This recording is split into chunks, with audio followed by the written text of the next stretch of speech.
Hi guys, my name is Dan from Salisbury Dog Trainers, and I just want to put this information video out for XL bully owners. So obviously the government are going to ban this type of dog, and it's going to happen before the end of the year, I would imagine, and they will be added to the 1991 Dangerous Dogs Act. So what are you going to do with your XL? How do you get to keep your XL? What are the things you need to be thinking about now? And before I go into that, let me just talk about a misconception amongst this type of dog. Type is the optimum word here. It's not a breed, it's a type. There are other types of bullies. They're extreme, there's pockets, there's standards. So yeah, so I think that with the classification of the XL, I think other dogs are going to come under scrutiny here. So this video is probably more aimed at bully owners in general than just XL bullies only.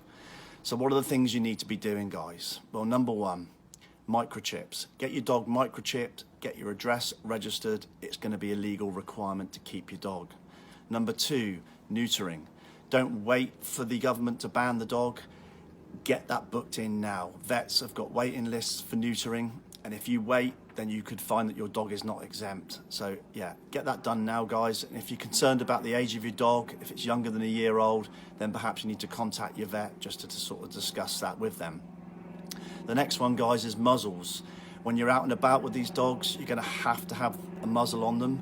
Not many dogs like muzzles, but there are ways to train them to be comfortable wearing them.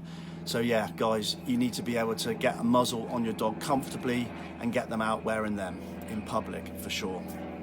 The next one is walking. If you're out and about walking your dog and it's pulling you around, reacting to people and to other dogs, does that look good? Is there a chance that somebody's going to report your dog? Possibly. So you need to be able to train your dog to walk to heel and not be reacting to its surroundings. So I think that's really important. So those are the main things that you need to be thinking about now for exemption. But there are other areas that we need to look at too. If your dog's reported or if your dog is investigated by officials and somebody wants to come round to take your dog for an assessment, number one is, how well does it allow visitors into your home? I mean, look, most dogs bark when someone knocks the door or comes through the gate, but is it excessive? Does it continue? Does your dog snarl, show teeth, growl, look aggressive? First impressions are going to be everything here, guys. So you need to be able to make sure that your dog is comfortable with visitors coming to your home. The next one on the list is crates. How well does your dog go into a crate in the back of a car?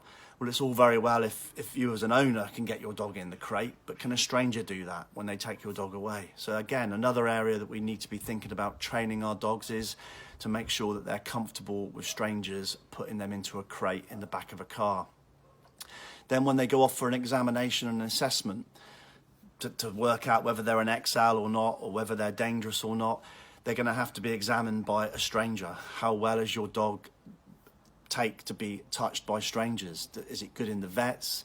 Is it good with strangers measuring it, prodding it, whatever they're going to be doing? Yeah, you need to be making sure that your dog is comfortable in those environments. There are a few other little areas that we need to think of, but one thing I want to stress, guys, if anybody comes round to assess your dog, please don't sign anything. Make sure that a solicitor or somebody that knows how to read all the small print has read through that document thoroughly before you sign anything. You never know, you could be signing your dog away, and that'd be the last thing we want you to do. Also, take out a third-party insurance. It gives you good cover if your dog does injure or hurt anybody. Again, really important. I think also another thing to stress is, guys, you shouldn't be worried about all this stuff. Just take action now. Just start doing these things and setting the ball in motion. There's loads of trainers and behaviourists out there that can help you with your dog. And yeah, my wife Jenny Molland, she's a dog behaviourist at Salisbury Dog Trainers, and she's worked with this type of dog for many years, helping lots of owners with different things, including muzzle training and including good walking habits. So yeah, get a trainer, get a behaviourist, get some help. Don't panic. And yeah, also if you need some advice, then I do a video call service where you can have a chat with me and we can go through all the other things that you need to be thinking about in a bit more detail. All right, guys, good luck. Take care. Bye-bye.